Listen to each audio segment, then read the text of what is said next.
শুভ সকাল বন্ধুরা। আজ সকাল সকাল একটা হেলদি ব্রেকফাস্ট করে ফেললাম, ফ্রাইড রাইস। তবে এটা একটু ভিন্ন ধরনের ফ্রাইড রাইস যা আপনাদের শেয়ার করছি, আশা করি আপনাদের ভালো লাগবে। প্রথমে আমি একটু ফ্রাই প্যানে একটু অলিভ অয়েল তেল দিয়েছি, কারণ এটা খুবই হেলদি। এই অয়েলটা খেতে পারলে আমাদের জন্য খুব ভালো। আর যদি বয়স হয়ে যায় 40, তাহলে তো কোনো কথাই নেই, একটু আমাদেরকে সচেতন হতে হবে।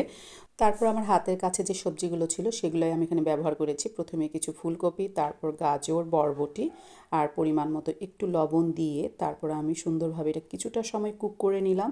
খুব একটা সময় লাগে না, আর ঢাকার একদম প্রয়োজন নেই। তারপর এখানে আমি কিছু বিট লবণ ব্যবহার করেছি একটু টেস্ট বাড়ানোর জন্য। আর আমার হাতের কাছে যেহেতু চাট মশলা ছিল সেটাও আমি দিয়ে দিলাম, আর কিছু ব্ল্যাক পেপারও দিয়ে দিলাম। আর এই হচ্ছে 2 চামচ পরিমাণ আমি ওটস দিয়ে দিলাম। এটাই হচ্ছে আমার আসল রহস্য, এটাই হচ্ছে ফ্রাইড রাইস। আর এটা ভেজিটেবল দিয়ে কিন্তু খেতে খুবই ভালো লাগে। আর সাথে একটু সামান্য পরিমাণ আমি পানি ব্যবহার করেছি। ঠিক এইভাবে কিছুটা সময় নেড়ে চেড়ে তারপর আমি এটাকে নামিয়ে ফেলবো। তো এই হয়ে গেল আমার হেলদি ব্রেকফাস্ট। আশা করি আপনাদের ভালো লেগেছে। তা আপনারা এটা একবার হলো ট্রাই করে দেখতে পারেন। তো এটা কিন্তু অসম্ভব রকমের টেস্টি হয়েছে। তো সবাই ভালো থাকবেন। আসসালামু আলাইকুম।